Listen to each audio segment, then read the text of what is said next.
Hello everyone, this is Aakash Shrivastava and you are watching math by Aakash. कैसे हैं आप सभी।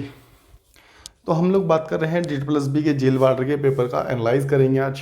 ठीक है, तो देख लेते हैं कि किस चैप्टर से रिलेटेड कितने कितने क्वेश्चन कैसे कैसे पूछे जा रहे हैं। तो सबसे पहले तो एक ओवरव्यू ले लो आप लोग कि SICI से 3 से 5 क्वेश्चन पूछे जा रहे हैं, प्रॉफिट एंड लॉस से 4 से 5 क्वेश्चन आ रहे हैं, परसेंटेज से 3 से 4, एवरेज से 3 से 4, नंबर सिस्टम से 3 से 4 और टाइम एंड वर्क से 2 क्वेश्चन लगभग पूछे जा रहे हैं। ठीक है, टाइम एंड डिस्टेंस से 2 क्वेश्चन लगभग और रेशो एंड प्रोपोर्शन से 3 से 4, अलजेब्रा का 1, DI के 3 क्वेश्चन पूछे जा रहे हैं।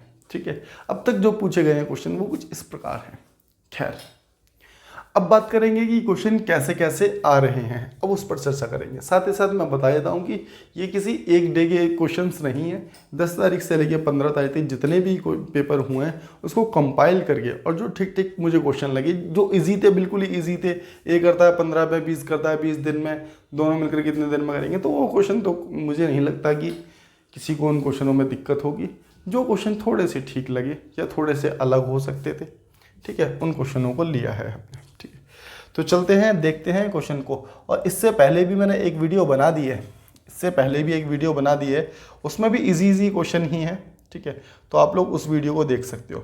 साथ ही साथ इससे ज़्यादा महत्वपूर्ण चीज़ ये हो जाएगी कि वार्डर के पेपर ना जितने भी थे 2019 में, जितने भी पेपर आए थे उन सबको करा दिया। उन सबको मतलब कि वार्डर के 2 पेपर हैं, ठीक है, 2019 में आए हुए जो मेरे पास थे, तो मैंने उन दोनों का मैथ सॉल्यूशन करा दिया है। तो उन दोनों का मैथ सॉल्यूशन, एक मैट्रॉन का पेपर है उसका भी करा दिया। अगर आपने वो 2-3 पेपर भी कर लिए ना, तो यकीन मानो कि मैथ में आप पेपर देने जाओगे तो मैथ आपको बहुत ईजी लगेगी। ठीक है, साथ ही साथ अगर ये नहीं करने तो TGT PGT के कई सारे पेपर करा रखे हैं, उसकी भी प्ले लिस्ट बना रखी है, दोनों की प्ले लिस्ट बना रखी है, वार्डर और TGT PGT के जितने भी क्वेश्चन देखे जा रहे हैं अब तक के, कोई भी एक सिंगल क्वेश्चन बाहर नहीं है। ठीक है, तो सारे के सारे वहाँ पर हमने PYQ किए हुए हैं, तो मेरे हिसाब से PYQ बहुत इंपॉर्टेंट हो जाते हैं। खैर, अब चलते सीधे काम की बात पर। क्वेश्चन नंबर 1 देखते हैं कि क्या दिया गया था। कह रहा विक्रय मूल्य को 6 गुना किया जाता है। देखो क्वेश्चन को पहले देखो, खुद से करने की कोशिश करो कि पेपर में ये आता, ठीक है, तो क्या आप इसे कर पाते। तो सबसे पहले खुद से करने की कोशिश करो, होता है तो ठीक है, नहीं तो उसके आगे सॉल्यूशन देखना। क्वेश्चन में क्या कहा गया है, विक्रय मूल्य को 6 गुना किया जाता है। ठीक है, विक्रय मूल्य को 6 गुना किया जाता है। देखो 2 तरीके से करेंगे इस क्वेश्चन को, एक तो ऑप्शन टैली, एक बिना ऑप्शन के। ठीक है, जैसे ऑप्शन से उठाते हैं पहले, फिर उसके बाद बताऊंगा कि बिना ऑप्शन के कैसे होगा। देखो मैंने मान लिया जैसा ऑप्शन ए में 25% दे रखा है। ठीक है, तो इनिशियली हमने 100% मान लिया। अगर ये CP है, ये हम ऐसा मान के चल रहे हैं कि ये CP है, ठीक है, 100 CP है तो 125 की बिकता है, तो ये SP हो गया। बात सही है। तो यहाँ से इसका प्रॉफिट जो हो रहा है वो अभी तक 25% का हो रहा है। बात सही है। ठीक है, कह रहा है कि यदि SP को 6 गुना कर दिया जाए, जब SP को 6 गुना करेगा तो ये हो जाएगा, मल्टीप्लाई करेंगे इसकी इससे, तो ये 750 हो जाएगा। और CP कितना रहा, CP तो वही रहेगा। ठीक है, अब जरा देखो प्रॉफिट कितने का हो रहा है, तो प्रॉफिट हो रहा है यहाँ 650 का। कितने का प्रॉफिट हो रहा है यहाँ पर, 650 का। बात सही है। अब एक चीज़ देखने वाली ये बात है कि क्या ये इसका 26 गुना है, तो अगर 25 मल्टीप्लाई 26 करोगे, 25 की मल्टीप्लाई अगर 26 के साथ करोगे तो 650 ही बनेगा। कितना बनेगा, 650। तो इसका मतलब ये इसका 26 गुना है, तो इसका मतलब क्वेश्चन ऑप्शन 25% सेटिस्फाई कर रहा है। तो ये तो हो गया ऑप्शन का तरीका। समझाने में आपको इतना टाइम लग रहा है, बात बाकी खुद से करेंगे तो इतना टाइम भी नहीं लगने वाला। किसी को नहीं करना ऑप्शन से कोई दिक्कत नहीं है, बिना ऑप्शन के बता देते हैं इसका सॉल्यूशन कैसे होगा। ठीक है, देखो आपको एक चीज़ बताया कि प्रॉफिट कैसे निकालते हैं।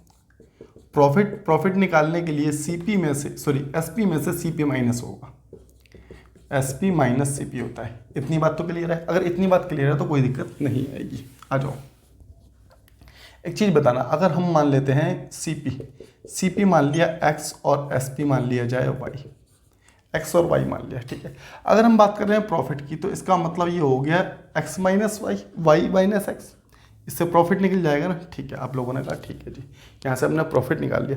अब क्वेश्चन को जरा देख लेते हैं, विक्रय मूल्य को 6 गुना कर दिया जाए। अब एक अलग इक्वेशन कह रहा है कि विक्रय मूल्य को, इसको यहाँ पर लिख लो, ठीक है, Y माइनस एक्स, कह रहा है कि विक्रय मूल्य को 6 गुना कर दिया जाए। तो यही तो है विक्रय मूल्य, इसको 6 गुना कर दिया। विक्रय मूल्य को 6 गुना कर दिया हमने, कोई दिक्कत नहीं। जब विक्रय मूल्य को 6 गुना कर दिया है, जिसके कारण लाभ जो है 26 गुना हो गया। अब एक चीज़ देखना, यहाँ पर भी तो लाभ हो रहा था, ये लाभ बराबर है किसके, 26 गुना। मतलब कि एक जो लाभ था इनिशियली पहले वाला लाभ तो हमारे पास ये था, लेकिन उसने कह दिया अब जो लाभ है वो 26 गुना हो गया। बस यही 2 इक्वेशन बनानी थी। अब सब कुछ यहाँ से सॉल्व हो जाएगा, ठीक है। यहाँ से इससे इसको माइनस कर दो, ठीक है, तो ये आ जाएगा हमारे पास कितना, 5y, ठीक है, इक्वल टू उधर गया 5y आ गया, ये उधर गया, ठीक है। एक मिनट थोड़ा सा ठीक कर लेते हैं, पहले मल्टीप्लाई तो कर लें। इसके साथ मल्टीप्लाई करेंगे तो 26y माइनस 26x हो गया, ठीक है। और ये हो रहा है 6y माइनस एक्स बराबर दिस। ये इधर आएगा तो कितना हो जाएगा, 20y बचेगा। ये उधर चला गया तो कितना हो गया हमारे पास, 25x, ठीक है ना। देखो माइनस का है, उधर जाएगा तो प्लस का हो जाएगा, प्लस माइनस माइनस हो जाएगा, तो ये 25x आ गया। यहाँ से y की वैल्यू निकालेंगे तो 5 25 और 5 चौक 20। y की वैल्यू आ रही है 5 और यहाँ पर x की वैल्यू जो आ रही है, x की वैल्यू आ रही है 4। तो इतनी बात क्लियर हो पा रही है ना। तो हमने CP और SP निकाल दिया बस। अब CP की जगह हमें रखना है कितना, 4। तो CP कितना है हमारे पास, CP है 4 और SP है 5। ये 4 है, ये 5 है। तो प्रॉफिट बताना है तो एक का प्रॉफिट हो रहा है, प्रॉफिट किस पे, CP पर होता है, इनटू में 100। तो कितना हो गया हमारे पास, 25%। ये हो गया आपका बिना ऑप्शन के आप लोग कैसे करेंगे। तो उम्मीद करते हैं कि ये बात समझ आ गई होगी। कोई दिक्कत हो रही है तो आप लोग कमेंट कर सकते हैं, साथ ही साथ चैनल को सब्सक्राइब भी कर सकते हैं अगर चीज़ें ठीक लग रही हैं तो। खैर चलते हैं नेक्स्ट क्वेश्चन की ओर और देखते हैं नेक्स्ट क्वेश्चन में क्या दिया गया है। कह रहा है कि 120 से विभाज्य सबसे छोटी 6 अंकीय संख्या के अंकों का योग ज्ञात करना है। तो देखो 120 से भाग करनी हैगी, ठीक है, 120 से भाग करनी है, 6 अंकों की संख्या चाहिए। तो इसका मतलब 6 अंकों की छोटी संख्या कितनी हो जाएगी, तो 0 0 लगा देंगे एक के बाद में, ठीक है। तो ये हो गया 0 0 0 0, 3 2 5 और 1 6, बात सही है। तो 12 8 है 96, तो ये आ गया हमारे पास 960, ये आ गया 40, 0 ले लिया हमने ऊपर से, तो 12 3 36 आ गया हमारे पास, यहाँ आ गया 40, तो 0 ले लिया, 12 3 36 आ गया, 360 आ गया, बात सही है। तो अब हमारे पास रिमाइंडर जो बचा है 40 बचा है, अब कुछ भी नहीं है हम जो ले सकें। खैर एक चीज़ देखना, अगर इससे 40 घटा दिया जाए तो ये 120 से पूरी तरह विभाजित होगी। तो आप लोग कहेंगे हाँ जी 120 से पूरी तरह, लेकिन अगर इसमें 80 और दे दें, इसको 80, अगर यहाँ पर मैं 80 और लिख देता है, यहाँ पर दिख रहा है ना यहाँ तक, इसमें 80 और लिख देंगे तो ये पूरी तरह विभाजित होगी। तो बात सही है, लेकिन जब 40 घटा रहे हैं तो यहाँ पर ये ध्यान से देखोगे तो ये 5 अंकों की बन जाएगी, लेकिन हमें तो 6 अंकों की चाहिए।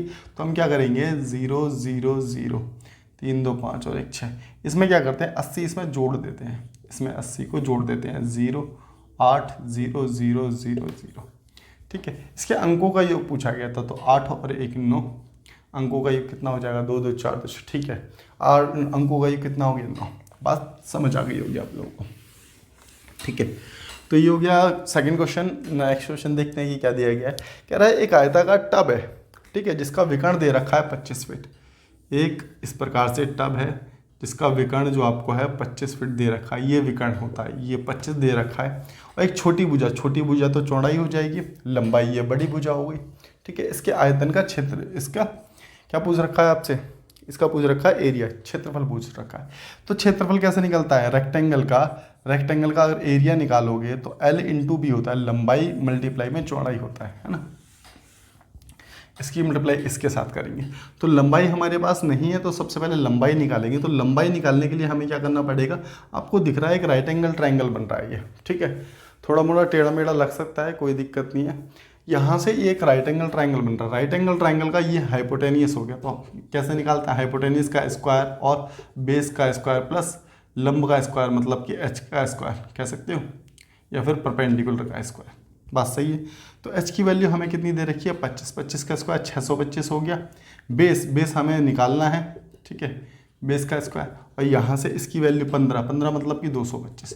तो यहाँ से ये 225 इधर आ जाएगा, तो बी स्क्वायर बराबर हमारे पास 400 हो जाएगा। तो बी की वैल्यू जो निकल के आ गई वो हमारे पास 20 निकल के आ गई। तो ये वैल्यू हमें निकालनी थी, ये वैल्यू निकल करके आ गई है। एरिया कैसे निकलेगा, L इंटू बी, एरिया निकल जाता है, कितना हो जाएगा 300, 15 दूनी 30, ठीक है ना। तो 300 आपका आंसर हो जाने वाला है। चलेंगे नेक्स्ट क्वेश्चन की ओर और देखते हैं कि नेक्स्ट क्वेश्चन में क्या दिया गया है आप लोगों को। हाँ देखो, एक मिनट। एक घन का आकार बढ़ाने के लिए, एक घन का आकार बढ़ाने के लिए उसे खींचा जाता है। घन का विकर्ण 50% बढ़ जाता है तो उसका आयतन कितना। देखो ये है किससे रिलेटेड, आपका मेंसुरेशन से, लेकिन आप इसे परसेंटेज से भी कर सकते हैं। कैसे, इनिशियली हमने मान लिया कितना, क्वेश्चन नंबर 4 ही है ना, खैर। तो देखो इनिशियली हमने माना कितना 100, ठीक है। 50% बढ़ रहा है तो 50 मल्टीप्लाई 50 मल्टीप्लाई 50। अब तुम लोगों को लगेगा ये 50 3 बार क्यों रखा। अरे देखो वॉल्यूम निकालने हैं और घन का फॉर्मूला क्या होता है वॉल्यूम निकालने का, A का क्यूब, मतलब कि लंबाई चौड़ाई और ऊंचाई की 3 बार मल्टीप्लाई करते हैं, इसलिए यहाँ 3 बार मल्टीप्लाई की गई है ये। खैर तो यहाँ पर क्या करेंगे हम, 100 से भाग, यहाँ भी 100 से भाग और यहाँ भी 100 से भाग। बात क्लियर है। 100 से 100 चला गया, 0 से 0, 0 से 0, 0 से 0, ठीक है। इसको इससे मल्टीप्लाई करेंगे, अब इन तीनों संख्याओं को मल्टीप्लाई करेंगे तो हमारे पास आ जाएगा 337.5। ये 0 हटा के दशमलव भी लगा दिया। इनिशियली कितना लिया था हमने, 100 लिया था, तो फालतू कितना हो रहा है ये 237.5 आपका आंसर आ जाएगा। तो उम्मीद करते हैं ये बात भी समझ आ गई होगी आप लोगों को, है ना। चलेंगे नेक्स्ट क्वेश्चन की ओर और देखते हैं कि नेक्स्ट क्वेश्चन में क्या दिया गया है। हाँ देखो आसान सा क्वेश्चन था ये तो, ठीक है। यहाँ दे रखा है x की वैल्यू 3 दे रखी है, y की वैल्यू जो दे रखी है आपको कितनी दे रखी है 4। तो पहले तो आप रख सकते हो ऐसे x और y की वैल्यू आपको 4 दे रखी है, ठीक है ना। और आपसे पूछा क्या गया है, आपसे पूछा गया है कि 4x minus 7y, 4x minus 7y बराबर 200 है, ठीक है। तो y की वैल्यू पूछ रहा है कि y की वैल्यू क्या होगी। बात क्लियर है। तो देखो यहाँ से 3 चौक 12, जहाँ x है वहाँ पर 3 रख दिया तो ये हो गया 12, जहाँ y है वहाँ 4 रख दिया तो ये हो गया 28। बात क्लियर है ना। ये प्लस है, प्लस लगाओ इसे, ठीक है, इसको भी प्लस कर लो। ये बराबर है किसके, 200 के। तो यहाँ पर ये आ गया हमारे पास कितना 40 की वैल्यू बराबर 200, तो 1 की वैल्यू हमने निकाल दी। यहाँ से 1 की वैल्यू आ गई कितनी 5। 1 की वैल्यू 5 आ गई, हमसे y की वैल्यू पूछी तो मल्टीप्लाई 5 से कर देंगे तो ये आ जाएगा हमारे पास कितना 20। तो बात क्लियर है, ये हो गया हमारे पास आंसर, y की वैल्यू 20 हो गई, ठीक है, जो हमसे पूछा गया था। चलते हैं नेक्स्ट क्वेश्चन की ओर और देखते हैं कि क्या दिया गया है। कह रहा है x और y का वेतन दे रखा है कितना 4 और 5 के अनुपात में। तो इसको 4x मान लिया जाए, इसको 5y मान लिया जाए, ठीक है, 5y। इसमें वेतन में कितने की वृद्धि हो रही है, प्रत्येक के वेतन में 5000 की वृद्धि हो रही है। तो 5000 यहाँ पर ऐड कर देंगे, 5000 यहाँ पर ऐड कर देंगे, ठीक है, चूँकि बराबर हो रहा है किसके 13/15 के, 13/15 के। बस कुछ भी नहीं करना, क्रॉस मल्टीप्लाई कर देंगे, 15 चौक 60x प्लस 15 पंजे 75,000 बराबर में 13 पंजे 65y प्लस 13 पंजे 65,000, ठीक है। यहाँ से x की वैल्यू निकालेंगे तो ये आ गया हमारे पास 5x हो जाएगा ना, ये x y तो होगा ये चीज़। एक मिनट, इसको आप ऐसे लिखो कि ये 5 इसको x ही मानो, ठीक है, ये x हो गया और ये y हो गया, ऐसे लेना है, ठीक है ना। ये जो भी निकलेगी x की वैल्यू, ये निकलेगी y की वैल्यू, कोई दिक्कत नहीं है, ठीक है। तो यहाँ से अब हम निकाल देंगे कितना 5x बराबर ये उधर चला गया तो 10,000 बचा, ठीक है, कितना आ गया 10,000। तो एक की वैल्यू कितनी आ गई 2,000 रुपये आ गई, एक की वैल्यू 2,000 आ गई। इस x की सैलरी पूछी, इस x की सैलरी, तो 4 की मल्टीप्लाई किससे करेंगे 2000 से कर देंगे तो हमारे पास, अच्छा यहाँ नहीं दिख रहा होगा, ठीक है, इसकी मल्टीप्लाई, तो 4 की मल्टीप्लाई इससे कर देंगे तो इसकी सैलरी निकल के आ जाएगी कितनी 8,000 रुपये। कितनी आ जाएगी 8,000 रुपये। तो 8,000 है, सही से लिख लो इसको, ठीक है, ये आपका आंसर हो जाएगा। तो चलते हैं नेक्स्ट क्वेश्चन की ओर और देखते हैं कि नेक्स्ट क्वेश्चन में क्या दिया गया है।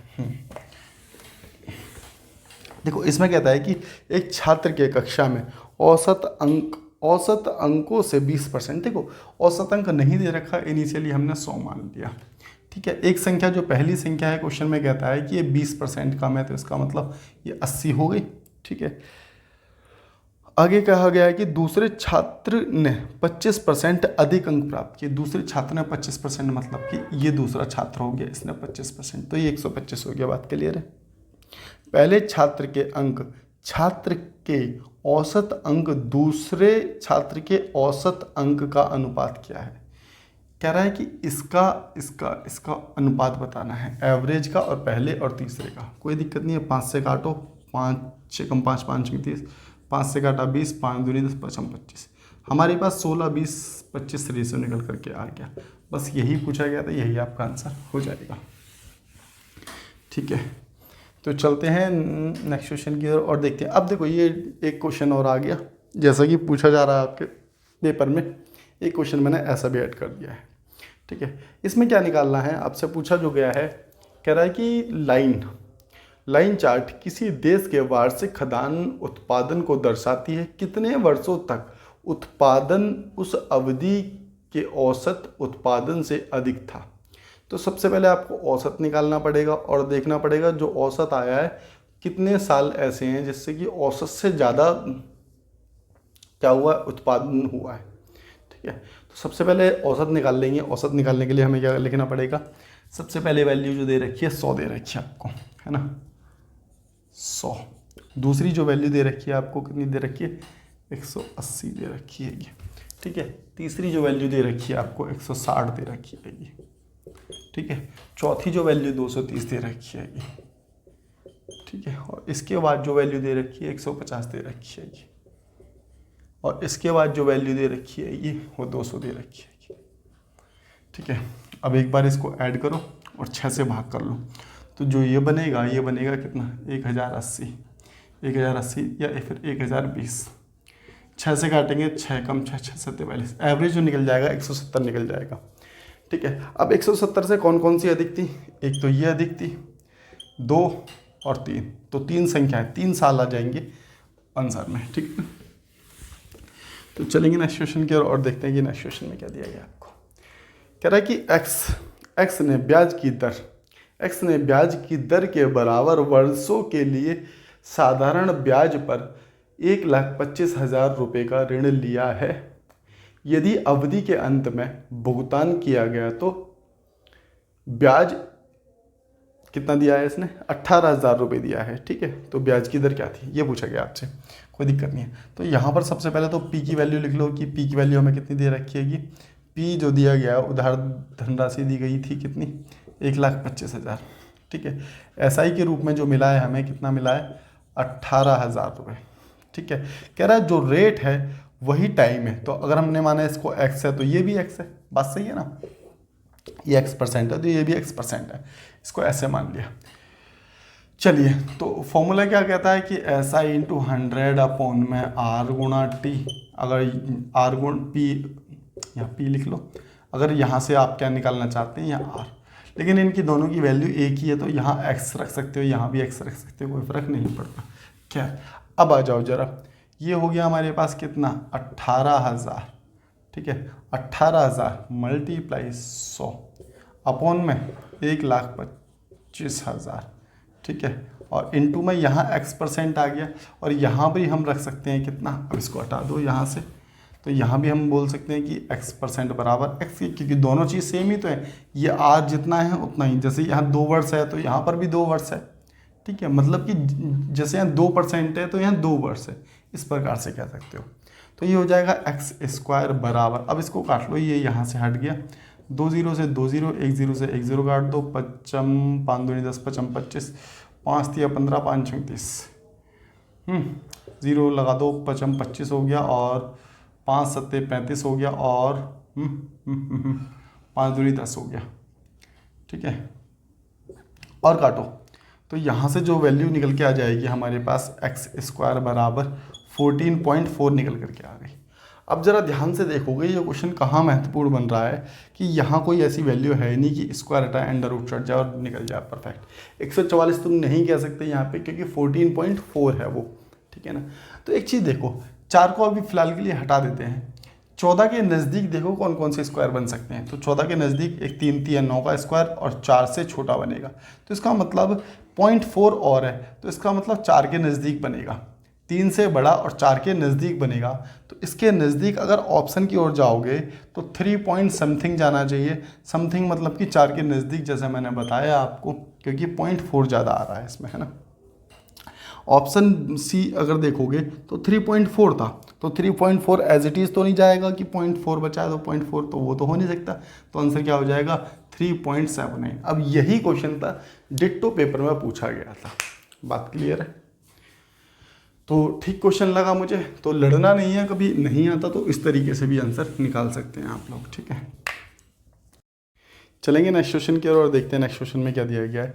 कह रहा है यदि 66 सेंटीमीटर त्रिज्या वाले 168 सेंटीमीटर ऊंचाई वाले एक लंबवत बेलन को पिघलाकर एक घन बनाया जाता है तो उस घन की भुजा ज्ञात करनी थी, ठीक है ना। तो देखो सबसे पहले सिलेंडर है, सिलेंडर का हमें क्या करना पड़ रहा है, पिघला दिया गया था, इसका मतलब वॉल्यूम की बात कर रहे हैं। तो वॉल्यूम ऑफ सिलेंडर, तो वॉल्यूम ऑफ सिलेंडर क्या कहलाता है, πr²h, जो बराबर रखना है किसको, मेल्ट करने के बाद एक एक क्यूब को। बात क्लियर है? तो ये हो गया 22/7 गुणा में r² की वैल्यू आ गई 66 × 66 इंटू में h आ गया 168 बराबर में a का क्यूब। 7 से काटेंगे, 7 दूनी 14, 7 चौक 28, 24 आ गया। बात सही है। अब एक चीज़ समझने वाली बात ये है, ठीक है, 7 से काटा कोई दिक्कत नहीं। अब देखो a का क्यूब, हमें a की वैल्यू पूछेगी, जो भी बनेगा वो क्यूब बनेगा। या तो पहला तरीका कि सबको मल्टीप्लाई करके फिर क्यूब निकालोगे तो उसमें तो बहुत समय लगेगा, ऐसे नहीं करना। देखो 66 दिख रहा है, 2 जगह दिख रहा है, तो इसका मतलब एक जगह और बन जाए तो कहीं ना कहीं बात बन सकती है। तो इसके फैक्टर कर लेते हैं, ये हो जाएगा क्या, 2 गुणा में 11। इसके फैक्टर कर लेते हैं, 2 दूनी 4, 2 दूनी 4 दूनी 8, 3 24। बात समझ रहे हो, 8 3 24। अब देखो एक तो ये निकल गया हमारे पास, क्यूब रूट निकालना है ना हमें, एक तो ये मिल गया, ठीक है ना। एक हमारे पास ये मिल गया कि 2 × 2, 2 दूनी 4 दूनी 8, 3 24, ठीक है, कोई दिक्कत नहीं है, ठीक है। और देखो एक चीज़ और देखना आप लोग, यहाँ से आप लोगों को और क्या मिल सकता है, देखो 11 दूनी 22, 22 3 66। बात समझ रहे हो, 11 दूनी 22, 22 3 66। तो इसका मतलब एक 66 हमें यहाँ से मिल गया, तो एक 66 की मल्टीप्लाई इसके साथ करेंगे तो वहाँ से तो एक की वैल्यू निकल के आ जाएगी 66, भाई क्यूब रूट निकल जाएगा ना 66। बात समझ पा रहे हो मेरी? और एक आपको 2 यहाँ पर मिल गया, तो इसका मतलब ये ही तो वैल्यू है एक की वैल्यू। भाई 66 का क्यूब बनाना, 22 दूनी 11 दूनी 22, 22 3 66, क्योंकि ये 3 ही तो बच रहा था, ये तो 2 अलग हम कर दिया पहले ही, ठीक है। तो इसका मतलब ये एक ही वैल्यू निकल करके आ गई। बात क्लियर है? तो एक ही वैल्यू हमारे पास 132। अब इसमें देखो कैलकुलेशन कितनी आसान हो गई, अदरवाइज तुम सबको मल्टीप्लाई करते फिर क्यूब रूट निकालते तो मेरे हिसाब से समय लग जाता। तो आप ऐसे भी सोच सकते हो, ठीक है। चलेंगे नेक्स्ट क्वेश्चन की और देखते हैं कि नेक्स्ट क्वेश्चन में क्या दिया गया है। ऐसे क्वेश्चन बहुत पूछे जा रहे हैं, है ना, तो इसको ध्यान में देना। क्वेश्चन में क्या कहता है, कह रहा है यात्रा पर निकला एक व्यक्ति 240 किलोमीटर की दूरी, 240 किलोमीटर की दूरी जो हैगी वो तय करता है कि इस स्पीड के साथ 120 किलोमीटर प्रति घंटे की स्पीड के साथ।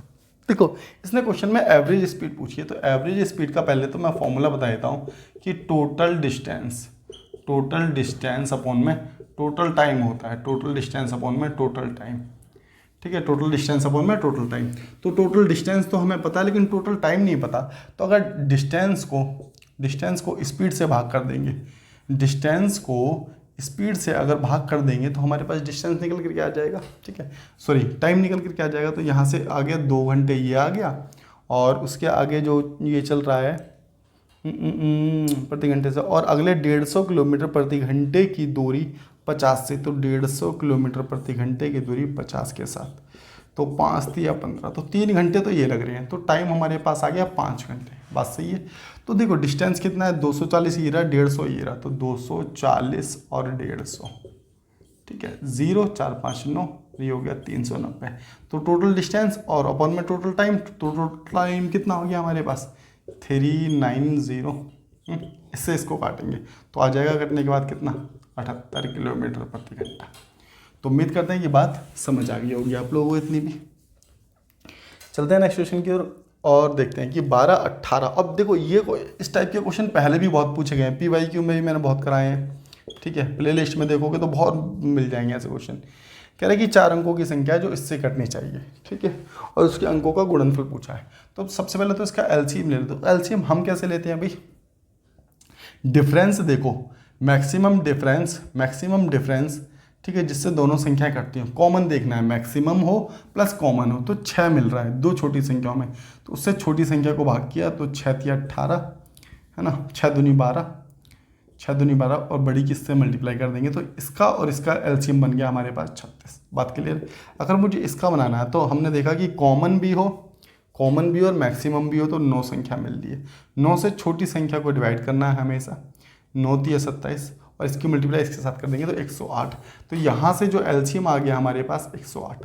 अब बड़ी से बड़ी कितने अंकों की, 5 अंकों की बोली है, 4 की बोली है, 4 अंकों की, तो 4 अंकों की ले लेंगे, कोई दिक्कत नहीं है। 9 × 72 तो 9 बार जा रहा है और ये जा रहा है 72। बात सही है। ये हो गया 7, ये हो गया 2, ठीक है, ये 2 बार गया 216 गया है ना, और ये यहाँ से इसको हटाओ भी 3 6, बस ये हो गया हमारे पास। अब देखो यदि इसमें हम 63 जोड़ेंगे तो यहाँ से आपको क्या मिलेगा कि वो 4 अंकों की ना बन के 5 अंकों की बन जाएगी, समझ रहे हो। तो इसलिए हम इसमें से 63 घटा देते हैं। तो जो ये वैल्यू आई है हमारे पास कितनी, ये वाली 9, इसमें से 63 को माइनस कर दिया जाए तो ये बचेगा 6, ये बचेगा हमारे पास कितना 3 और ये बचेगा 99। तो ये संख्या हो गई। इसके क्या पूछा, मल्टीप्लाई पूछा है ना, इसके अंकों का गुणनफल। तो 9 ने 81 दिया 243 की मल्टीप्लाई 6 के साथ करेंगे तो 243 की मल्टीप्लाई और 6 के साथ तो 6 × 18 की 8, 24 6 144 और 2 146, तो 1468 आपका, सॉरी 58 होगा ना, 144 और 6 × 18 5 आएगा ना यहाँ पर। तो ये आपका आंसर हो जाने वाला है। तो उम्मीद करते हैं इतनी बात भी आप लोगों को समझ आ गई होगी। चलते हैं आज के लास्ट क्वेश्चन की ओर और देखते हैं कि लास्ट क्वेश्चन में क्या दिया गया है।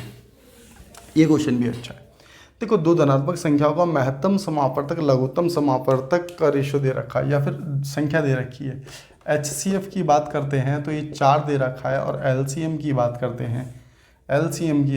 हैं तो ये 80 दे रखा है।